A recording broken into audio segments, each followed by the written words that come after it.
Your electric water heater is running out of time. You ignored the anode rods, so don't be surprised if your tank starts leaking and needs replacement. Your elements should have been replaced years ago, but I guess you've been too busy.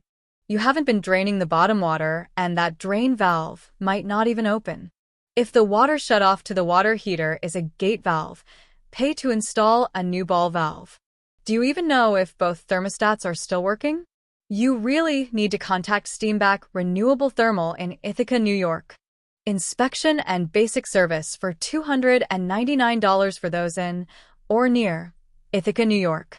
New electric water heaters can cost as much as $2,000 installed, but you can keep yours going much longer with basic maintenance. Email and we'll reply with more information.